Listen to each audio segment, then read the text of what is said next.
You're too old for me to marry you. You have always been a disgrace to me.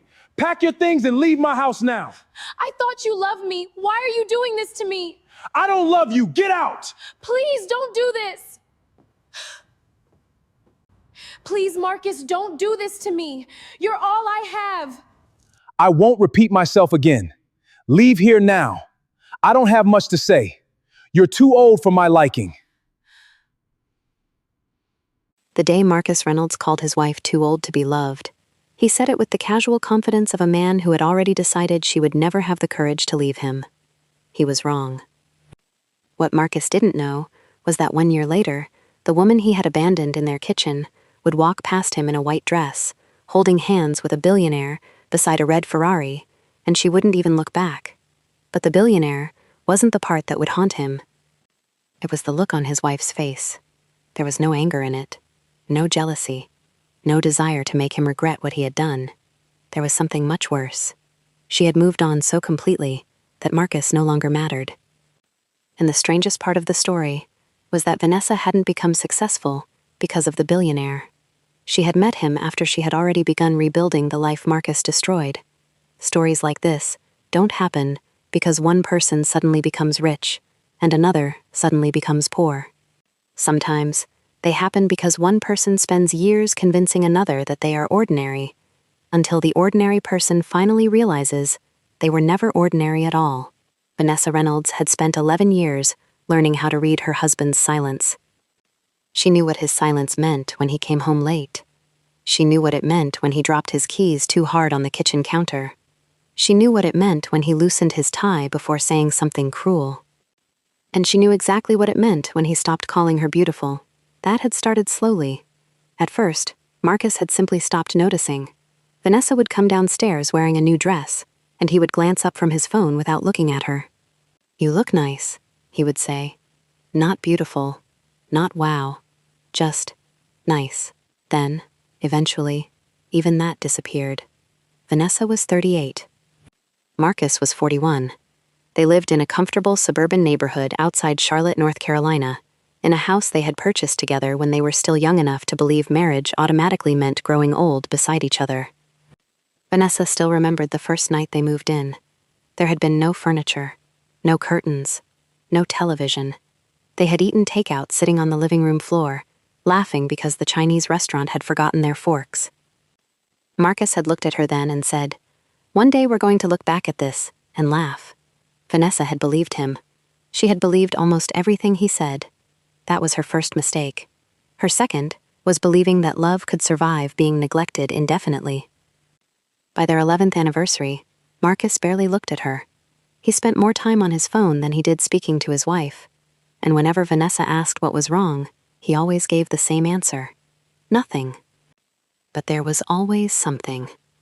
One evening, Vanessa stood in front of their bedroom mirror, carefully applying a small amount of lipstick. She had been invited to a charity dinner by one of the women she worked with. She wore a simple black dress. Nothing provocative, nothing extravagant, just elegant. When she walked into the living room, Marcus was sitting on the couch watching television. He looked at her for approximately 2 seconds. Then he frowned. "You're wearing that?" Vanessa looked down at herself. "What's wrong with it?" "Nothing." "Then why did you ask?" Marcus sighed. "Vanessa, I'm tired." She stood there quietly. She had learned that when Marcus said he was tired, it usually meant he didn't want to deal with her feelings. She picked up her purse. "I'll be back around 10. Marcus didn't answer.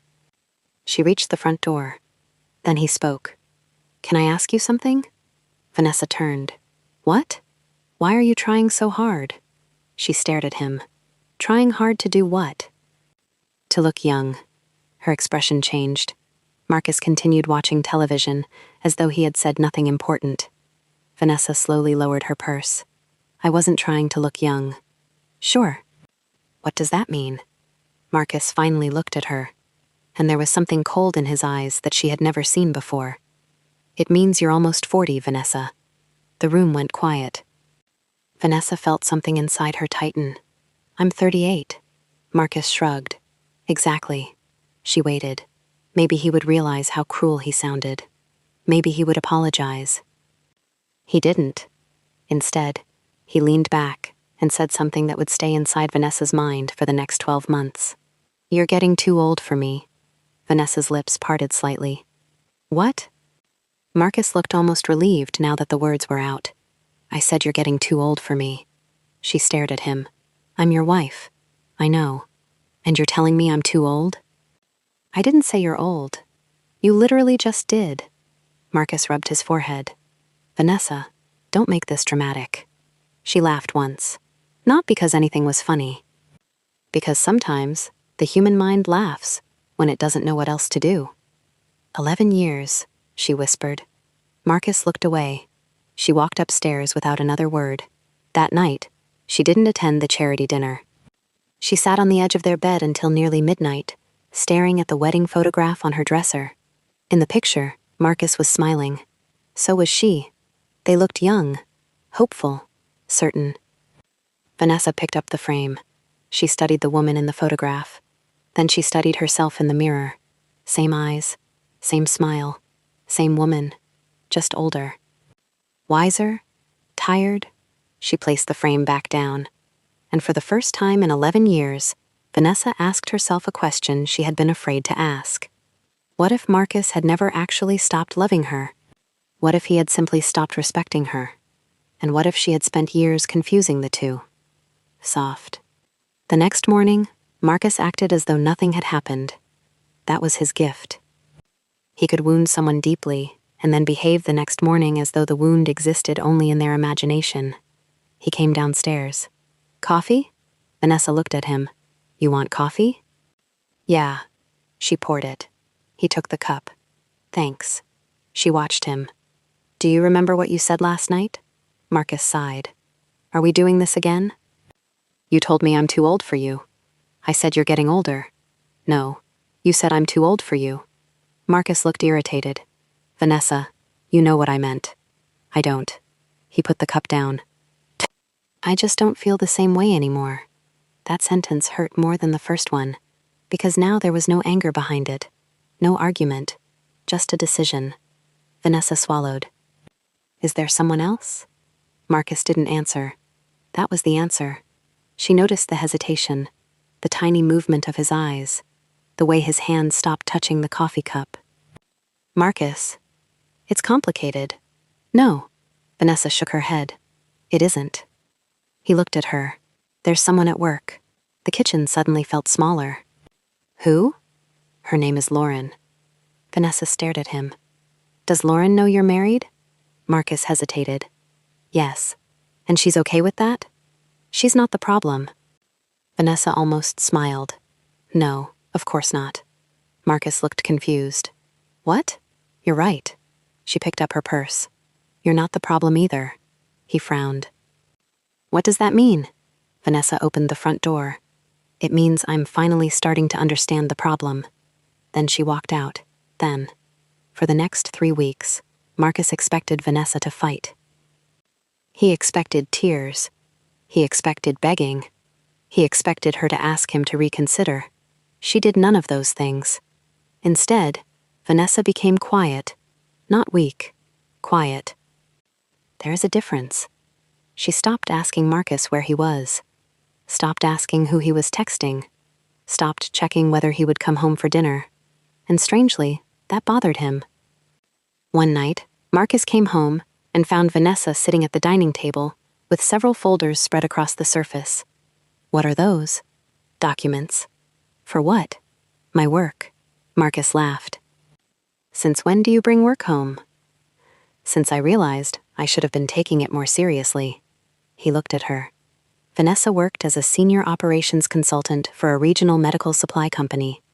For years, she had treated the job as something secondary. Whenever Marcus received a promotion, she celebrated.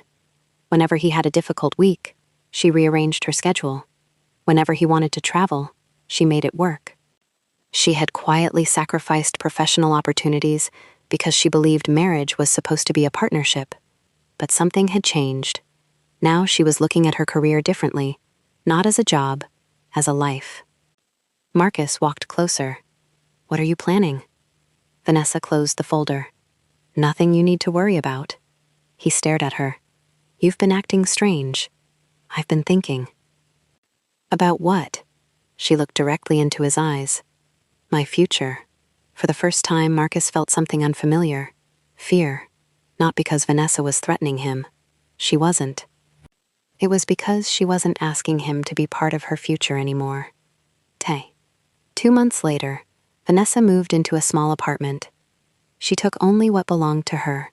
Her clothes, her books, her mother's old dining set, a box of photographs, and the little ceramic coffee mug Marcus had given her during their first Christmas together. Marcus stood in the doorway, watching movers carry boxes outside. You're really doing this? Vanessa nodded. Yes. You're leaving the house. You asked me to. I didn't ask you to leave. You asked me to accept that you didn't love me anymore. Marcus looked away. That's different. No. Vanessa smiled sadly. It isn't. He watched her walk toward the car. Vanessa. She stopped. Marcus almost called her back. Almost. But pride stopped him. Nothing, he said. She nodded. Then she left. Look. The first 6 months were difficult. Not because Vanessa missed Marcus. She did. But she missed the man she thought Marcus had been. There is a particular kind of grief that comes from losing someone who is still alive. You don't mourn their body. You mourn the version of them that existed in your memories. Vanessa cried sometimes. She cried in the shower. She cried while driving.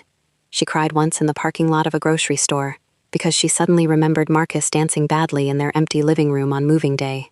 But she kept going. She started waking up at 5:30 every morning.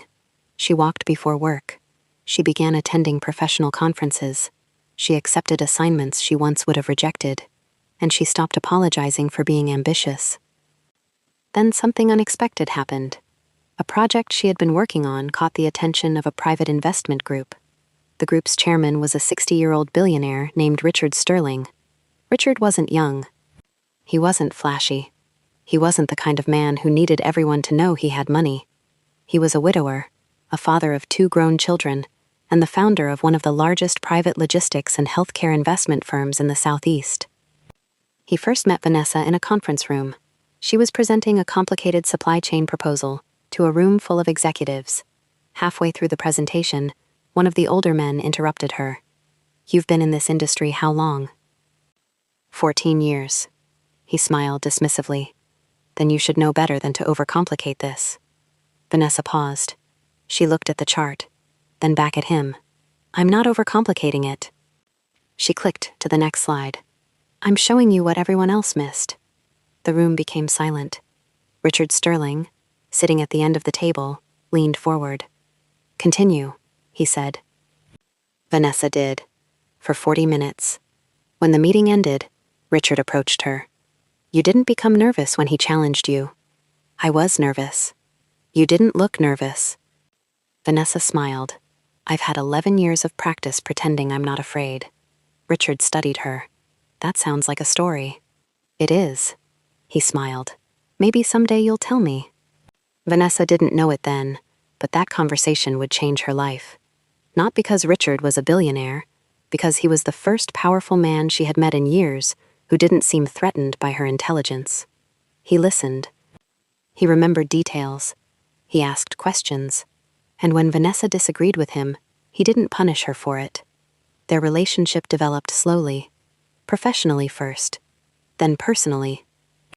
There were no secret hotel rooms, no dramatic declarations, no attempt to make Marcus jealous. Vanessa wasn't interested in revenge. She was interested in peace. And Richard respected that. Meanwhile, Marcus's relationship with Lauren was collapsing.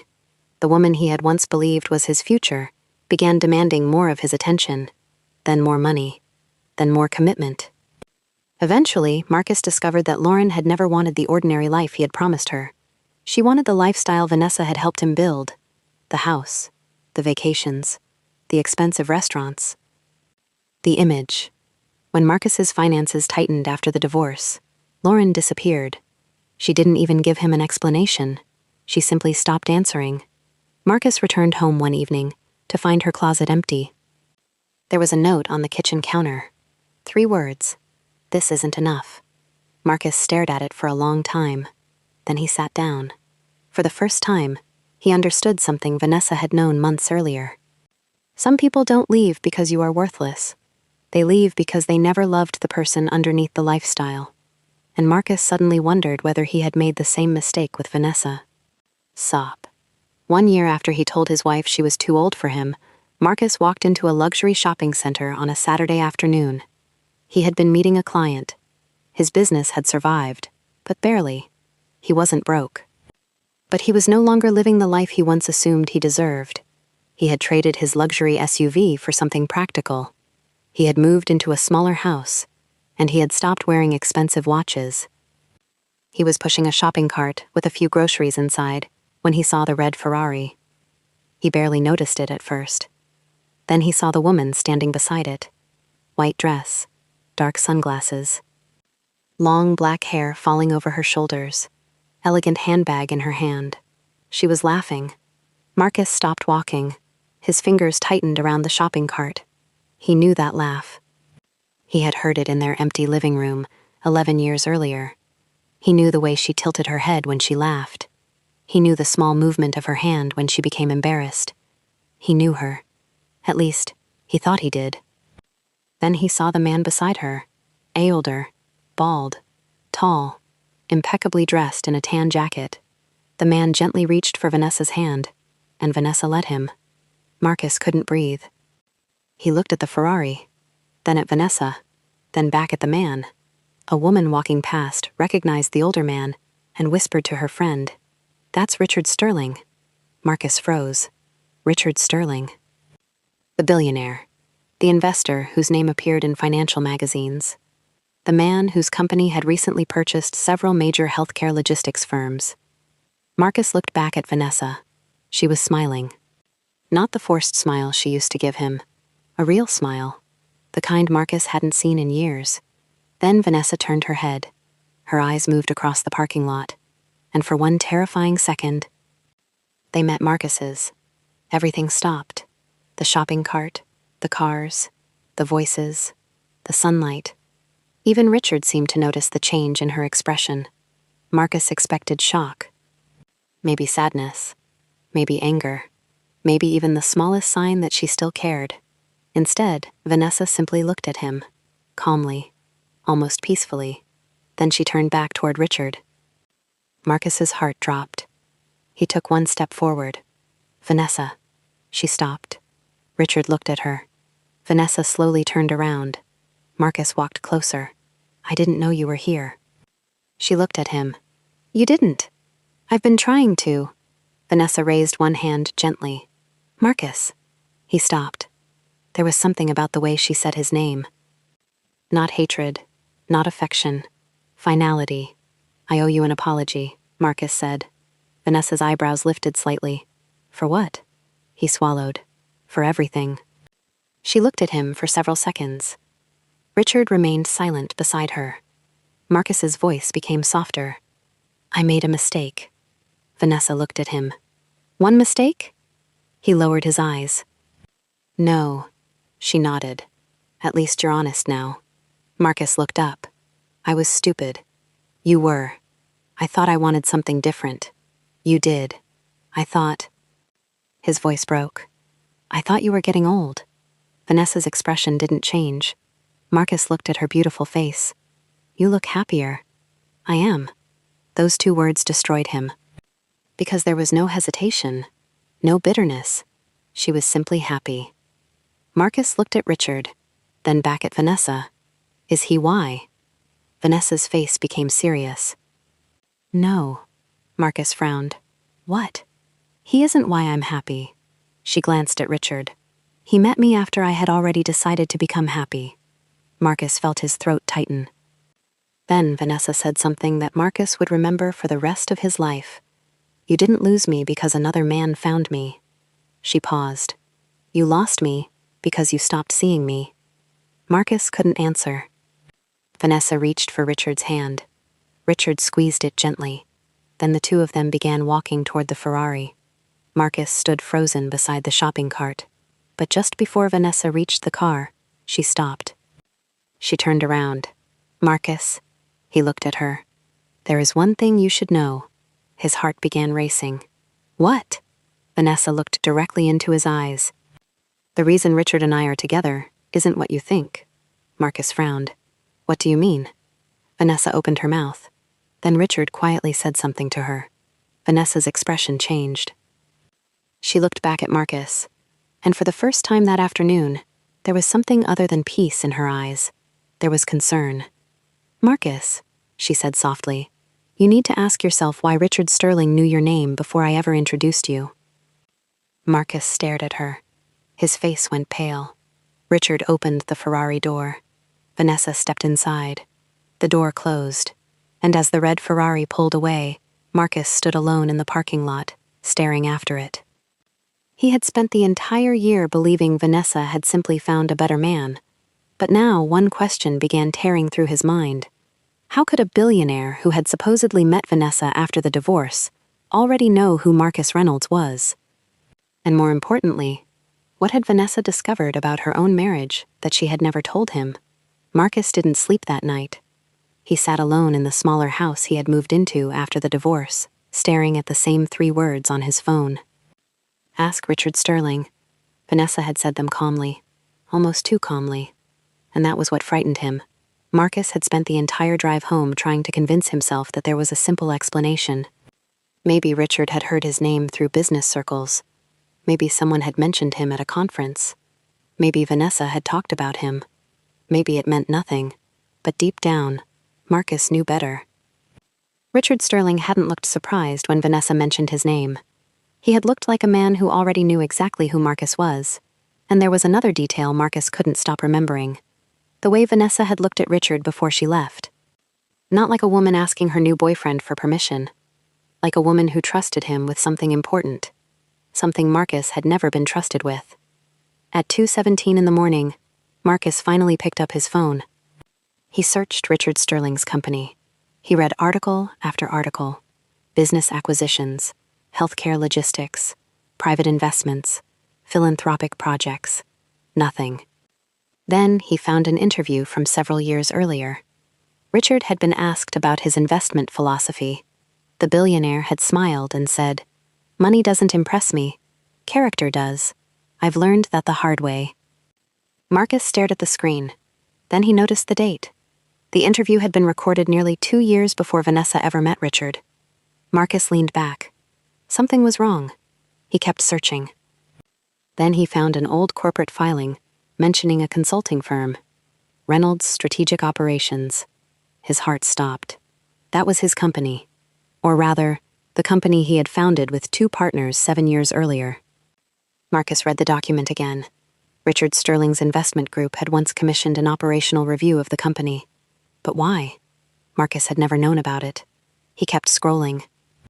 Then he found the name of the consulting team that had conducted the review. Vanessa Reynolds.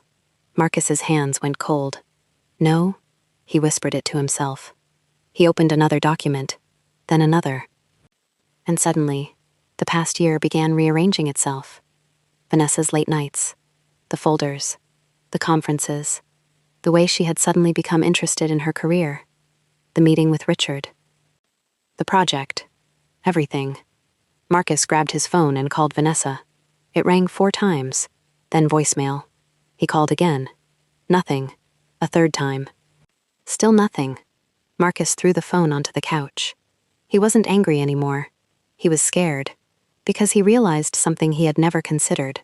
Maybe Vanessa hadn't met Richard by accident. Maybe their meeting had been waiting for her.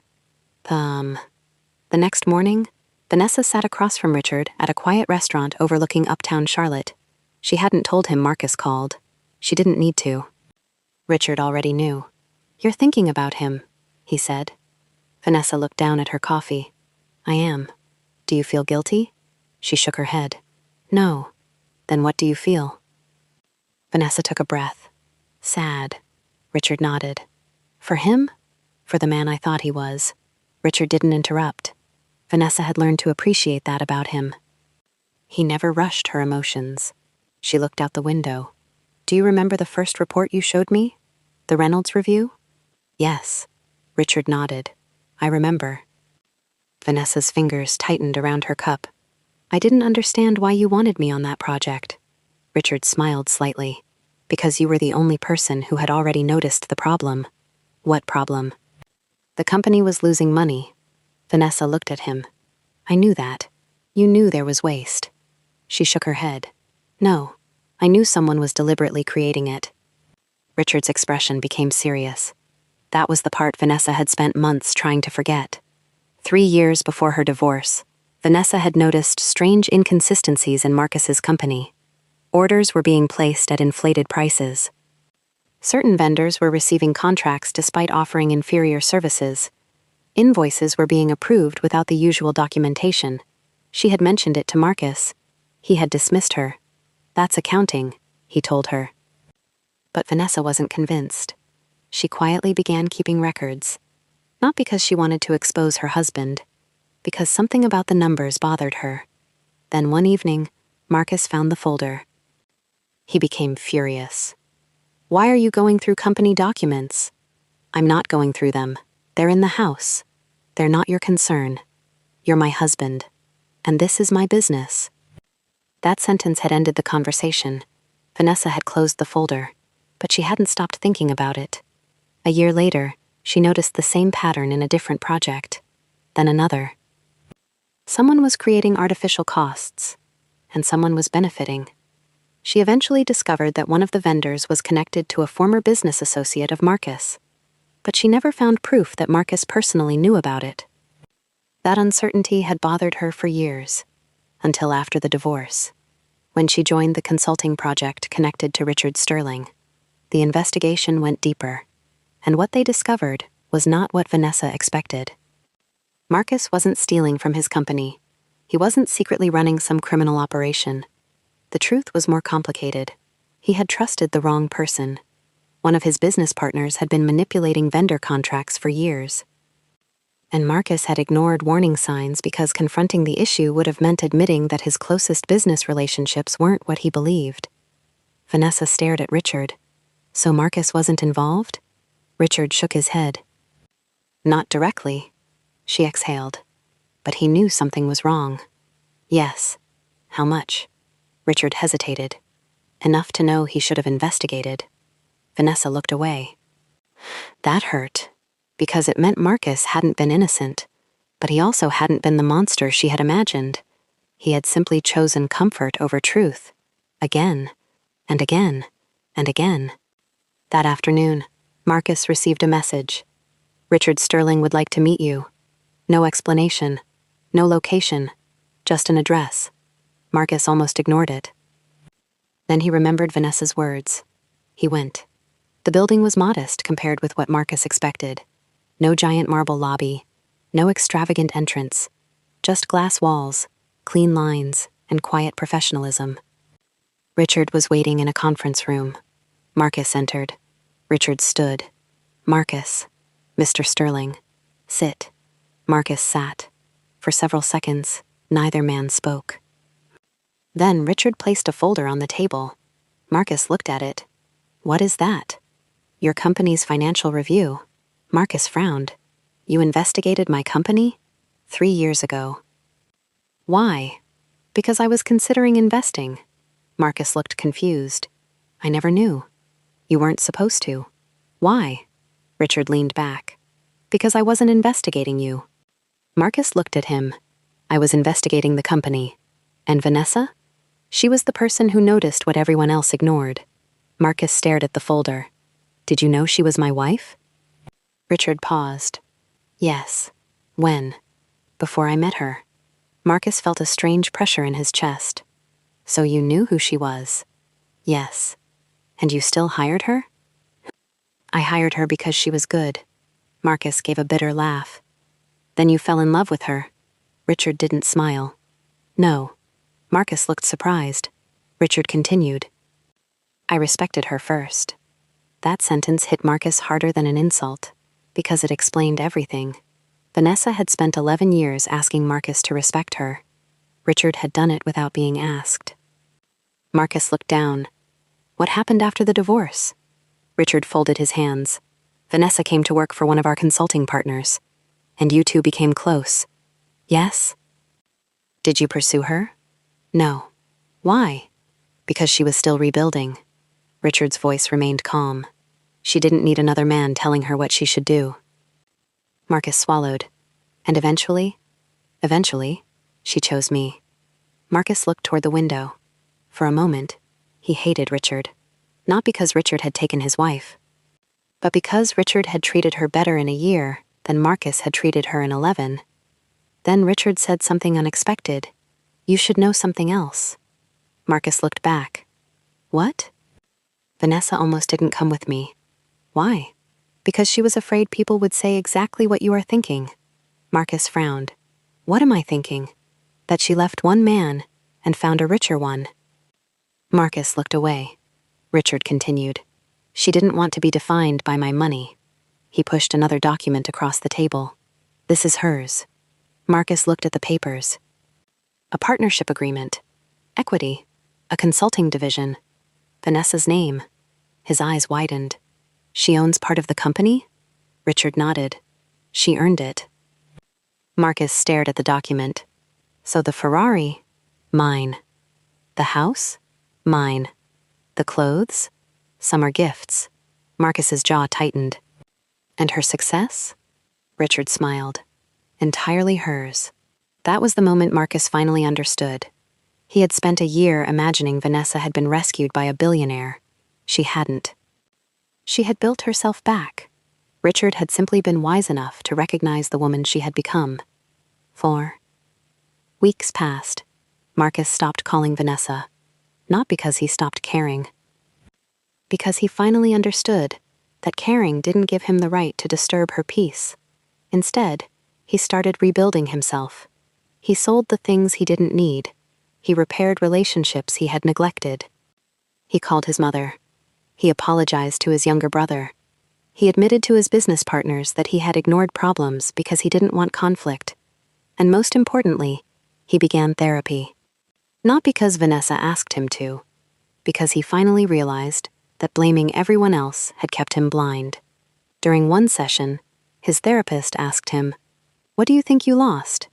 Marcus answered immediately, "My wife." The therapist waited. "And what else?" Marcus looked down. "My family." "Anything else?" He was silent. Then he whispered, "Myself." That was the first time Marcus cried. Not because Vanessa had left, because he finally understood that he had been becoming someone he didn't recognize long before she walked out.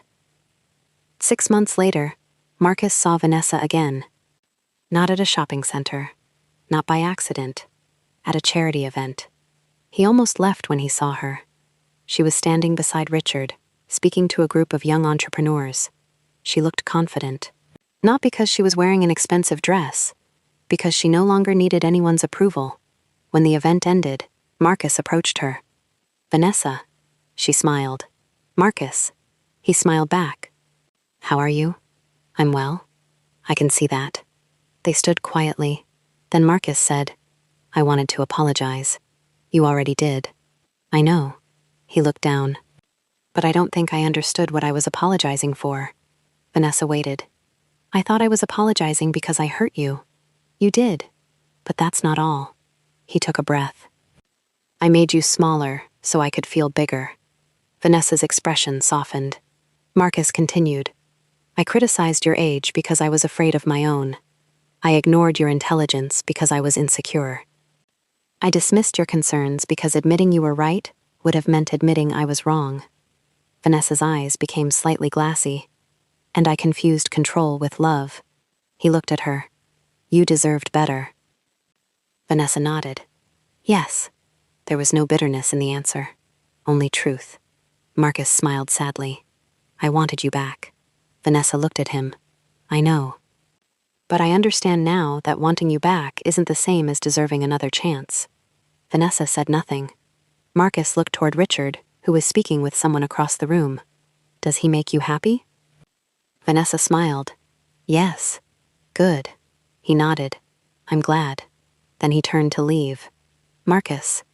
He stopped. Vanessa walked toward him. "For what it's worth." He looked at her. "I don't regret loving you." His eyes filled with tears. I regret that I forgot how to love myself while I was doing it. Marcus nodded slowly. That makes two of us. Then they hugged. Not like husband and wife. Not like lovers. Like two people finally releasing each other from a story that had already ended. Marcus walked away. He didn't look back. And Vanessa didn't call him back.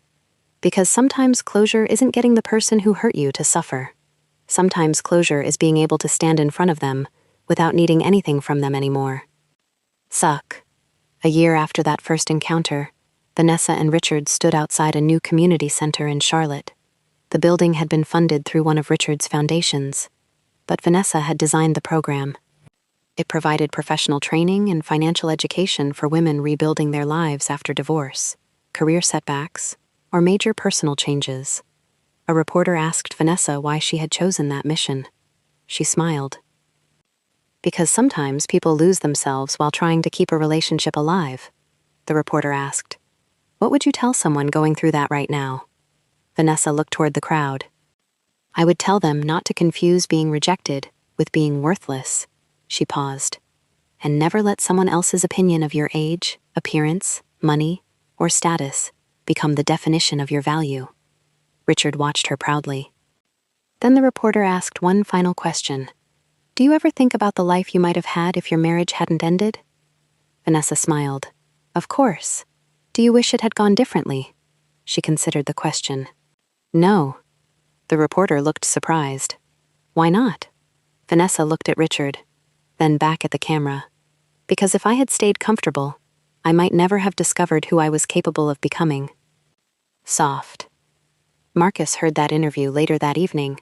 He sat alone in his living room.